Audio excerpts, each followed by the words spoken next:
Hello বন্ধুরা, আসসালামু আলাইকুম। Welcome back to my channel. প্রতিদিনের মতো আজকেও হাজির হয়ে গেলাম সাইম ইসলামিক স্টোরিতে। আমি পাইমা। তো আশা করছি সকলেই ভালো আছে, আল্লাহর অশেষ রহমতে আমি অনেক ভালো আছি।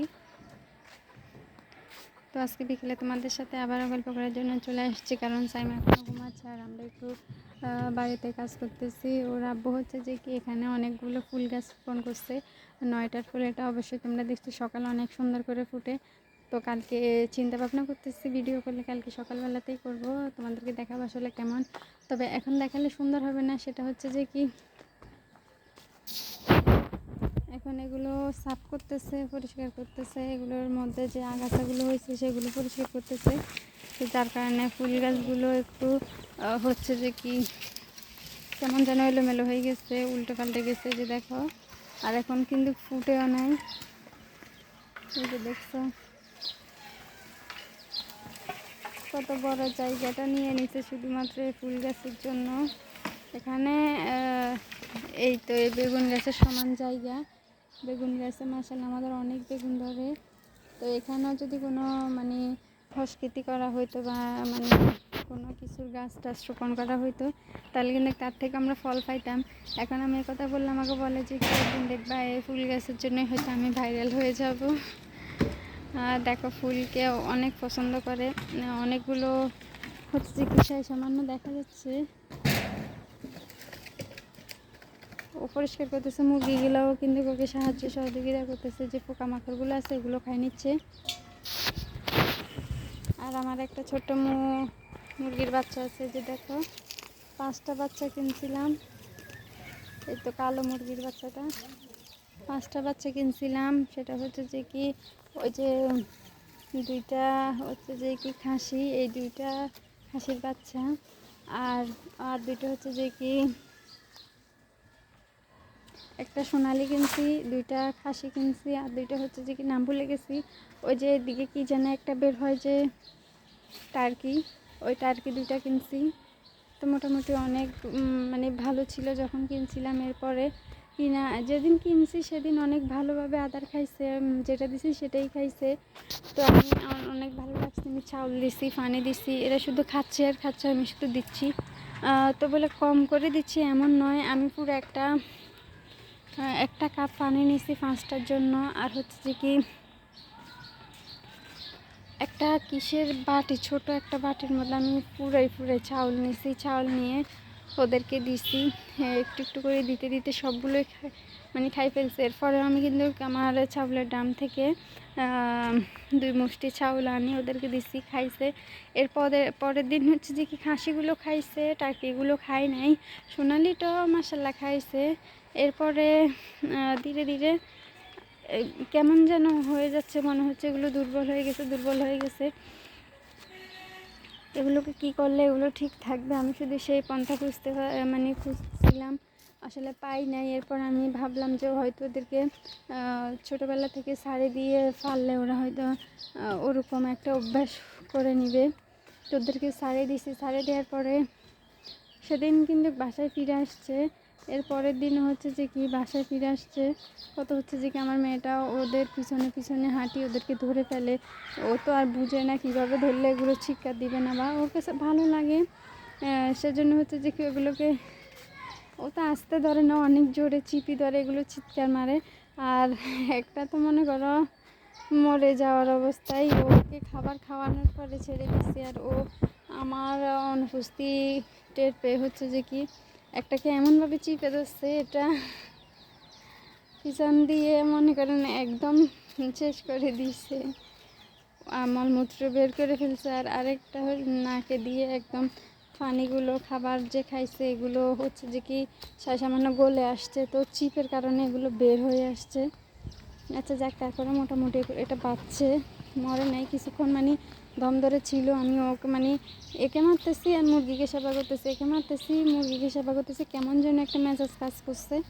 তো যাই হোক, আমি কিন্তু মুরগিটা যখন একটু দেখতেছি ভালো অবস্থায় ফিরছে, তখন আমার মেয়েকে মানে মারছে যে সেটার জন্য আফসোস করতেছি।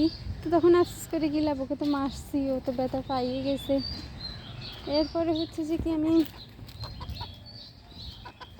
কয়েকদিন পরে দেখতেছি টার্কির মধ্য থেকে মানে একটা কেমন যেন হয়ে গেছে।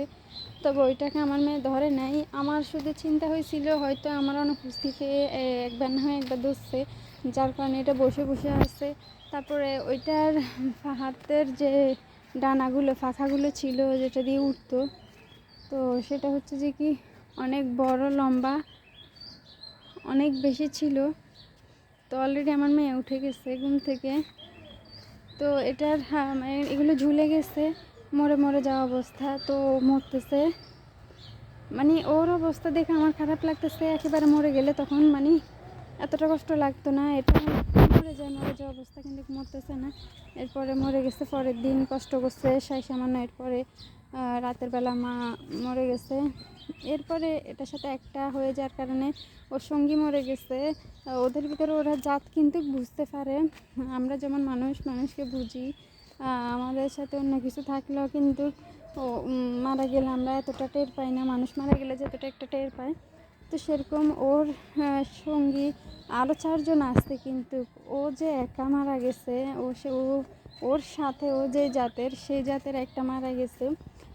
অবশিষ্ট ও একাই আছে, ও সে টের পাইছে। বাকিগুলো ওর সাথে যতই থাকুক ও হচ্ছে যে কি শুধু মানে কান্না করে, সারাদিন চিল্লায়। এরপর আমার আরেকটা হারাই গেছে, আমার আর একটা মুরগি হারাই গেছে। ছোট বাচ্চাগুলো আরেকটা হারাই গেছে। হারাই যাওয়ার পরে ওইটাকে অনেক খুঁজছি, পাই নাই। ওটা হচ্ছে যে কি সবগুলো মিলে খালে চলে গেছে। খালে যাওয়ার পরে আমি আর খুঁজে পাই নাই। তারপরে বাকি আর 3টা হয়ে গেছে। জি কিসে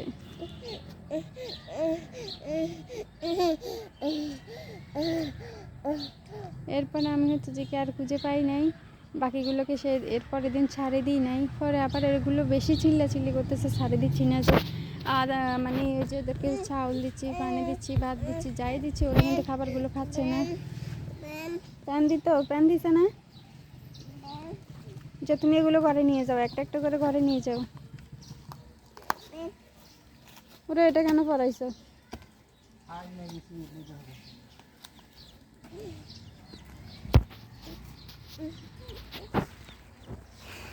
তো বাকি 3টাকেও পরে ছাড়ি দিচ্ছি। ছাড়ি দেওয়ার পরে হচ্ছে যে কি আমি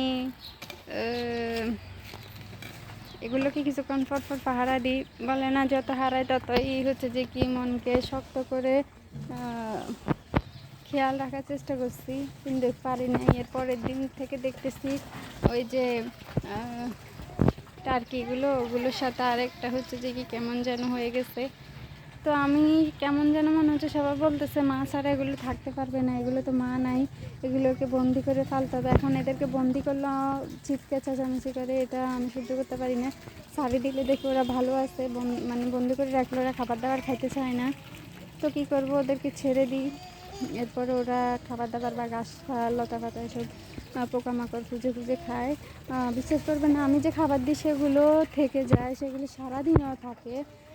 এমন না যে আমি অনেক বেশি খাবার দিচ্ছি তার কারণে থেকে যাচ্ছে। ওরা মুখে খাবার দেয় না, শুধু একটু পানি খায়, সে সামান্য বেঁচে থাকার মতো এই অল্প 2টা খায়। কিন্তু যখন ওদেরকে ছাড়ি দিই তখন ওরা অনেক খাবার খায়।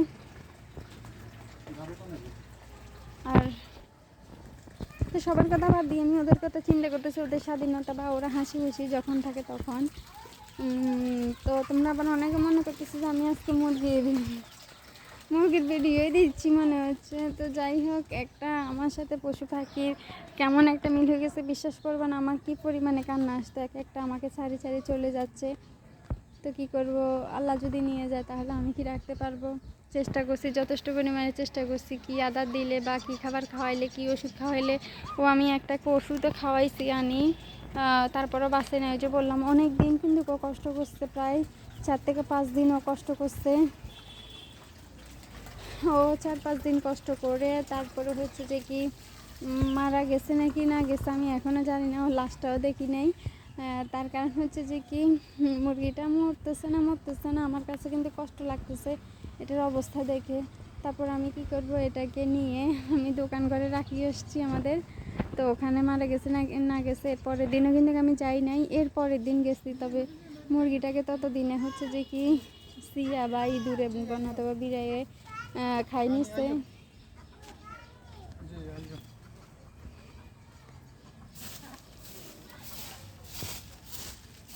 তো আমি কি করব, এরপরে দুইটা ছিল, দুইটা থেকে আমি ছেড়েই দিচ্ছি, বলছি থাক, আল্লাহ যদি ভাগ্যে রাখে তাহলে থাকবে। তবে ওরা আমাকে একে একে সবাই ছেড়ে চলে গেছে। তো খাসি দুইটাই ছিল, খাসি যেটা একটু বেশি সুন্দর ছিল সেটা মেয়ে নাকি ছেলে আমি জানি না, ওইটার দুই পাশ দিয়ে 4টা করে ফোর উঠছিল, সাদা সাদা, ডানাতেও সাদা ফোর ছিল। এটার আর ওইটা সেম ছিল, কথা হচ্ছে যে কি ওইটার মধ্যে একটু বেশি সৌন্দর্য হয়েছে এটার। ওই যে দেখো, এটার মধ্যে ঘাড়ের মধ্যে কিন্তু সাদা ফোরগুলো নাই, ওইটার মধ্যে মনে হচ্ছে যে একটা কুটি পরে আছে, ওরকম সিস্টেম হয়েছে। তো যাই হোক, ওটাও হারাই গেছে আমার জীবন থেকে। সেটা কীভাবে হারাইছে, দুটোটা মিলে একসাথে খেলতেছে। তো আমাদের বাড়ির একটা ছোট্ট মেয়ে, ও হচ্ছে যে কি মুরগিগুলো তো সবার পিছনে পিছনে হাঁটে, যাকে দেখে তার পিছনে পিছনে হাঁটে। তখন আমরা ঘুমাইছিলাম, যার কারণে হচ্ছে যে কি সাইমার আব্বু কাজ করতেছিল, ওর সাথে এটা কিন্তু হাঁটাচলা করতেছে, যেদিকে যাচ্ছে সেদিকে। তো আমি গেছি ভিডিও বানানোর জন্য, দিকে চলে আসছি, ওইটা ভিন্ন হয়ে গেছে, ভিন্ন হয়ে দিকে চলে আসছে। দেখো এখন যেদিকে যাবে সেদিকে চলে যাবে। তো একা হয়ে গেছে ওরা, হইতে হইতে ওইটা এটাকে নিয়ে গেছে খেলার জন্য, আর এটার সাথেটা কোথায় হয়তো থেকে গেছে, ওকে খুঁজতে খুঁজতে ওইটা কোন দিকে চলে গেছে। আমি অনেক খুঁজছি, বিশ্বাস করবা না, পুরা খালের যতটুকু যাইতে পারবে ওরা ছোট ছোট পা দিয়ে অতটুকু অনুভব করে আমি মনে হয় 6 থেকে 7 বার খুঁজে আসছি। আমার চোখ দিয়ে দেখবো না বিদায় আমি সম্ভবত আমার মনে হচ্ছে আমি আমার সামনেই আছে, হয়তো আমি দেখতে পারতেছি না, এমন একটা অনুভূতি হচ্ছিল। তারপরে হচ্ছে যে কি ওর আব্বুকে বলছে তুমি গিয়ে খুঁজে আসো, ও 2বার খুঁজে আসছে। আমি খালে পর্যন্ত নামছি, লাভ হয় নাই, পাই নাই। এরপরে কেমন যেন রাতে শুয়েছি, এই সব সময় মনে পড়তেছে, কারণ মনে হচ্ছে আমার জীবন থেকে ভালো কোনো একটা বড় জিনিস হারাইছে। তো যাই হোক, ওদের জীবনগুলো একে একে আমার কাছ থেকে সবাই হারাই গেছে, এখনও একাই আছে, একা কি আছে। ও আজকে প্রায় 3 থেকে 4 দিন হবে সঙ্গীদেরকে ছাড়া আছে। জি, সঙ্গীদেরকে ছাড়া। তো প্রায় আজকে অনেকক্ষণ ভিডিওতে কথা বলছি শুধুমাত্র মুরগি নিয়ে। জি আম্মু, তোমরা অনেকে কিন্তু অপশনালি মোবাইল চালাও, মন চাইলে ভালো লাগলে চালাও, না চাইলে চালাও না। তো আমি তোমাদেরকে বলবো, আজকে ব্লগ ভিডিওর মধ্যে আমি শুধুমাত্র মুরগির কথাই বলছি। আমার কিন্তু কোনো উদ্দেশ্য ছিল না, বলতে বলতে প্রায় অনেক সময় চলে যায়। কথার নাম লতা, তো কথা বললেই কিন্তু কথা আরও বেড়ে যায়। তো একাকী কথা বলতেছি, তোমরা পরে শুনবা সেটার আশায়। তো অবশ্যই তোমরা শুনবা। আর তোমরা যারা মোবাইল আছে, চ্যানেলও খুলছো অনেকে, তবে কোনো ভিডিও দাও না, আমি আমার পক্ষ থেকে বলবো তোমরা চাইলে ভিডিও দিতে পারো। কারণ এটা তো এখন তো কেউ এমন নাই যে তারা হচ্ছে যে কেউ অনলাইনে আসে না, নতবা অনলাইন ব্যবহার করে না, এমবি কিনে না বা ওয়াইফাই চালায় না, এমন না। সবাই কিন্তু মোটামুটি আমরা এমবি নতবা ওয়াইফাইয়ের মধ্যে থাকি। তো আমরা যদি একটা চ্যানেল খুলে এভাবে ভিডিও আপলোড করে দেই, তাহলে কিন্তু আমাদের কোনো ক্ষয়ক্ষতি হবে না। তো তোমাদেরকে আমি বলবো তোমরাও ভিডিও দিও। এই যে দেখো, কথা অনেকে প্রথম বলবা যে খুঁজে পাই না, এখন দেখছো আমি শুধুমাত্র আমার ইচ্ছা ছিল, আমি অনেক দিন পরে আজকে আর কালকে ভিডিও দিছি, অনেক দিনের প্রায় মাস না 2-3 মাস হবে এমন। আমার কাছে মনে হচ্ছে অনেক বছর দিচ্ছি না। তো ভিডিও শুরু করার আগে ভাবছি অনেক বিষয়ে অনেক রকমের কথা বলবো, কিন্তু দেখো সময় কিন্তু অনেক হয়ে গেছে, প্রায় 14-15 মিনিটের মতো। তো আমার ভিডিওর যতটুকু আমি সময় দিয়ে ভিডিওগুলো করে, অতটুকু সময় কিন্তু প্রায় হয়ে গেছে, প্রায় না হয়ে আরও সময় উড়ে গেছে। তো তারপরে কিন্তু আমার না বলা কথাগুলো থেকে যাচ্ছে, তো সমস্যা নেই, আমি পরে তোমাদেরকে বলে দিব। তো তোমাদের মধ্যে যাদের চিন্তাভাবনা আছে যে আমি কথা খুঁজে পাই না, এটা হচ্ছে যে কি মনের একটা অনীহা কাজ করে, যে আমি আসলে পারবো কি পারবো না, এটার উপরে ডিপেন্ড করে কথাগুলো চলে আসে। তো সবাই পারবা, আর নিয়ত যদি ঠিক থাকে তাহলে কিন্তু সবাই সব কিছুই পারে, নিয়ত ঠিক রাখতে হবে। তো যাই হোক, সবাই সুস্থ থাকবে, ভালো থাকবে। আজ এ পর্যন্তই, খুদা হাফেজ।